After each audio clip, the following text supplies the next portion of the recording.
آپ نے Harvard university کا نام سنا ہوگا کہ ہارورڈ یونیورسٹی دنیا کی رینکنگ میں کبھی وہ پہلے نمبر پر ہوتی ہے، کبھی دوسرے نمبر پر ہوتی ہے دنیا کی، یعنی پاکستان کی جو یونیورسٹیز ہیں وہ مطلب ہزاروں کے نمبروں میں آتی ہیں کچھ یونیورسٹیز، لیکن یہ ہے کہ وہ دنیا کی سب سے بڑی یونیورسٹی ہے۔ اس یونیورسٹی میں ایک سٹڈی ہوئی جس کو ہم کہتے ہیں طول العمر، یا جسے کہنا چاہیے لانگیٹیوڈنل ایک سٹڈی ہوئی، یعنی ایک تحقیق ہوئی جو کہ ابھی بھی جاری ہے، اور 76 سال ہو گئے ہیں کچھ عرصہ پہلے تک اس کی پوری تحقیق میں، جس میں وہ لوگ جو تحقیق کر رہے تھے وہ دنیا سے چلے گئے، پھر اور لوگوں نے اس ریسرچ کو آگے سے اس کو سنبھال لیا۔ اس میں صرف یہ دیکھا گیا کہ جو ہائی اچیور تھے، یعنی اس یونیورسٹی کے وہ لوگ تھے جو ٹاپ کرتے تھے، یعنی ہر سیشن کے 10 ٹاپ، وہ بہت بڑی یونیورسٹی ہے، ان سب کو انہوں نے آئندہ کی زندگی میں ٹریس کیا کہ زندگی میں آگے جا کے انہوں نے کیا کیا۔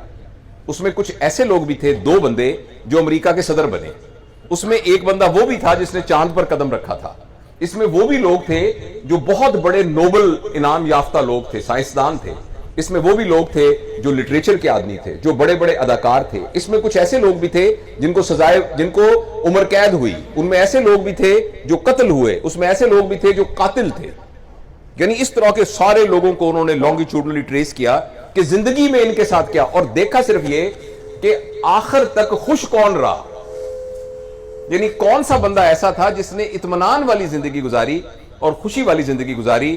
آپ حیران ہوں گے، اس میں بالکل یہ سٹڈی کا یہ نتیجہ نہیں نکلا کہ جو امریکہ کا صدر بنا وہ خوش رہا، اس میں یہ نتیجہ بالکل نہیں نکلا کہ جس کے پرائیویٹ جیٹ جہاز تھے وہ خوش رہا، اس کا یہ بالکل نتیجہ نہیں نکلا کہ جو بہت بڑا سائنسدان، بہت بڑا عالم تھا وہ خوش رہا۔ ایک بات کامن رہی، جن لوگوں نے اپنے رشتے نبھائے وہ خوش رہے، جو اپنے رشتوں کو بچا سکے، اور اس کا ایک کرائیٹیریا انہوں نے یہ دیکھا کہ ہر شخص سے کی رائے اس کے سپاؤس، یعنی اگر وہ خاتون تھی تو اس کے خامد، اور اگر خامد تھا تو اس کی بیوی کے بارے میں اس کی رائے پوچھی۔ جس بندے کی کہ سپاؤس کی رائے اس کے بارے میں بالکل ٹھیک تھی، اس میں 95% چانس یہ تھا کہ اس نے اپنی زندگی خوش گزاری ہے۔ ہم میں سے بہت سے لوگ ایسے ہوتے ہیں کہ جن کی بڑی رائے ہوتی ہے کہ یہ بہت بڑا کمیونیکیٹر ہے، یہ بہت بڑا دکاندار ہے، بہت بڑا یعنی بزنس مین ہے، بہت بڑا لائر ہے، بہت بڑا ڈاکٹر ہے، لیکن اس کی بیوی سے پوچھیں کہ یہ کیسا انسان ہے، اس کے بچوں سے پوچھیں کہ یہ کیسا انسان ہے، تو فوراً کلئی کھل جائے گی کہ کیا ہے۔ تو اس سٹڈی کے اندر انہوں نے کہا کہ جس شخص کی اس کی بیوی یا اس کے خامد اور اس کے بچے اور اس کے بہن بھائیوں کی طرف سے رائے اچھی تھی، اس بندے کا خوش ہونے اور کامیاب ہونے کے چانسز سب سے زیادہ تھے۔ تو اس لیے رشتوں کو نبھانا کہ جو لوگ اپنے رشتوں کو نبھا سکتے ہیں وہی لوگ ہیں جو کامیاب ہیں۔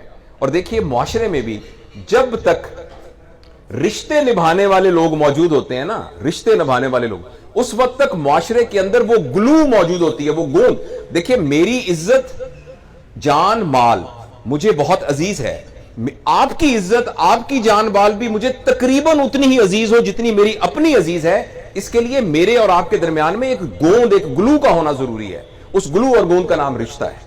اگر ہمارے رشتے آپس میں مضبوط ہوں گے تو میں آپ کی عزت جان مال کا محافظ ہوں گا اور آپ میری عزت جان مال کی محافظ ہوں گے۔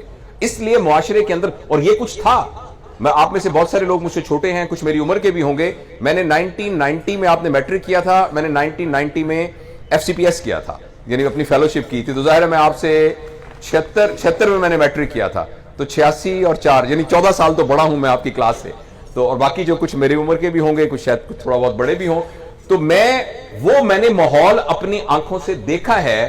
مجھے یاد ہے میں ایک دفعہ سڑک پار کر رہا تھا، ملتان میں ہم رہتے تھے، تو ہمارے ماسٹر جمیل صاحب تھے، تو وہاں سے گزرے تو ایک دم ایک رکشے کے نیچے میں آنے لگا، لیکن میں بچ گیا، تو ایک دم وہ سائیکل سے اتر کے میرے منہ پہ تھپڑ مارا، اور تھپڑ مار کے تمہیں شرم نہیں آتی؟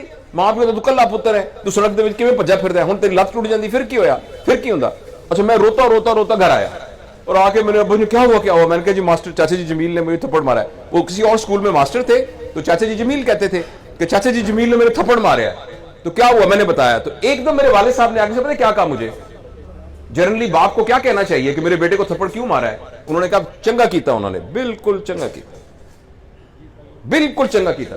تھوڑی دیر میں عصر کی نماز ہوئی تو ماسٹر جمیل دروازہ کھڑکڑایا، pain it was enough permission to enter into the home، کسی کے گھر میں داخل ہونے کے لیے یہ اجازت کافی تھی۔ پین اس کا مطلب ہے کہ جو خواتین ہیں وہ پردہ وردہ کر لے، اور پین کہہ کے وہ اندر آ جاتے تھے، تو آئے تو آ کے کہنے لگے یار اپنا اقبال صاحب وہ میں منڈے دے نال غلطی کر بیٹھا ہے, میں بڑا افسوس ہویا. انہوں نے کہا نہیں نہیں نہیں, چنگا کیتا تسی, چنگا کیتا. تو یہ یہاں دو مارنیاں سی, آپ صحیح کہہ رہے ہیں. تو میں عرض کرنا چاہتا ہوں یہ محبتیں یہاں موجود تھی, یہ اونرشپ موجود تھی, یہ ہم لوگوں کا تعلق اس معاشرے میں موجود تھا. جو چیز موجود ہے اور نہیں ہے وہ دوبارہ بھی آ سکتی ہے. میں آپ کو یقین دلاؤں کہ وہ دوبارہ بھی آ سکتی ہے. میں اور آپ اگر فیصلہ کریں, ہم دوبارہ اپنے اندر وہ رشتوں کو قائم کر سکتے ہیں, ان محبتوں کو قائم کر سکتے ہیں, اس اونرشپ کو قائم کر سکتے ہیں, اس اخلاقیات کو قائم کر سکتے ہیں جو کہ معاشرے کو بچاتی ہیں. تو انشاءاللہ العزیز اس طرح کی تقاریب ہوں گی, اس طریقے سے محبتیں ایک دوسرے کے ساتھ شیئر کریں گے تو انشاءاللہ وہ جو معاشرہ ہے وہ دوبارہ بن جائے گا. اور میں اس نتیجے پر پہنچا ہوں کہ حکومت کچھ کرتی ہے یا نہیں کرتی ہے, اور جو ہمارے مقتدر لوگ ہیں کچھ کرتے ہیں کہ نہیں کرتے ہیں. میری اور آپ کی بھی ایک حکومت ہے, میرا اور آپ کا ایک دائرہ اثر ہے, میرے اور آپ کا ایک زون آف انفلوئنس ہے. اگر آپ ایک دفتر کے ہیڈ ہیں تو اس دفتر میں کام کرنے والے سارے لوگ آپ کے زون آف انفلوئنس میں ہیں. اگر آپ ایک دکان اور ایک کاروبار چلاتے ہیں تو اس کاروبار میں رہنے والے سارے لوگ آپ کے زون آف انفلوئنس میں آتے ہیں. ہمارا جو گھر کے, میری بیوی بچے, میرے پوتے پوتیاں, وہ میرے زون آف انفلوئنس میں آتے ہیں. اور کوئی نہیں آتا تو میں خود اکیلا تو اپنے زون آف انفلوئنس میں آتا ہوں. میں پوری دنیا میں کسی اور پر اپنا اثر نہیں دکھا سکتا, میں اپنے آپ کو تو چینج کر سکتا ہوں. ہم میں سے ہر شخص جو پورے معاشرے کو دیکھنا چاہتا ہے وہ خود بن جائے. ہم جو روتے ہیں کہ پاکستان میں لوگ ٹھیک نہیں, جو پاکستانیوں کو آپ بنانا چاہتے ہیں وہ میں بن جاؤں. میں کسی ایکسٹرنل انفلوئنس سے متاثر ہو کر اپنے رویے کا فیصلہ نہ کروں. میں اپنے کریکٹر کا فیصلہ اپنی انہیرنٹ, اپنی ایبلٹی کی بنیاد کے اوپر کروں.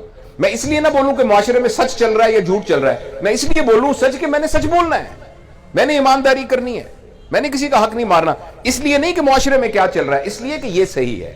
تو انشاءاللہ العزیز مجھے تو اللہ کی ذات سے, لوگ کہتے ہیں بڑی مایوسی ہو گئی, معاشرہ بڑا خراب ہو گیا, مجھے تو اللہ کی ذات سے بہت امید ہے کہ انشاءاللہ العزیز میں اور آپ اگر فیصلہ کر لیں گے کہ ہم نے اس دنیا میں جانے سے پہلے اس طرح کا انسان بن کے جانا ہے جو اللہ تعالی ہم سے توقع رکھتے ہیں, اور اس طرح کا انسان بننے جاتا ہوں جس طرح کا انسان بنانے کے لیے نبی کریم صلی اللہ علیہ وسلم اس دنیا میں تشریف لے کے آئے تھے. تو اب میں اور آپ فیصلہ کر لیں. دیکھیں نا, ایک دکان ہے, اس دکان کا نام ہے برف کی دکان, اس میں جو بندہ بیٹھا ہے اس کا نام ہے برف والا. آپ اس کی دکان پہ جائیں گے, وہ آپ کو کیا دے گا؟ برف دے گا. اس کا تو نام ہی برف والا ہے. تو اللہ کا نام ہے ہادی, ہدایت دینے والا. یہ کیسے ہو سکتا ہے کہ میں اور آپ فیصلہ کریں کہ ہم نے ہدایت حاصل کرنی, اللہ کہے میں آپ کو ہدایت نہیں دیتا. رکاوٹ اللہ کی طرف سے نہیں ہے, رکاوٹ ہمارے اپنی طرف سے ہے. ہم نے مانگا نہیں ہے ابھی تک. اپنے آپ کو تبدیل کرنا, اپنے آپ کو بدلنا, اپنے آپ کو صحیح راستے پہ لے کے آنا, ایک تربیت یافتہ انسان بنانے کی کوشش کرنا, ہم نے ابھی صحیح طریقے سے پہلا قدم نہیں اٹھایا. تو انشاءاللہ ہم اٹھائیں گے. تو اللہ تعالیٰ تو ہادی ہے, ہدایت دینے والا ہے. تو بہت بہت شکریہ, آپ نے میری بات کو محبت سے سنا, بہت پیار سے سنا.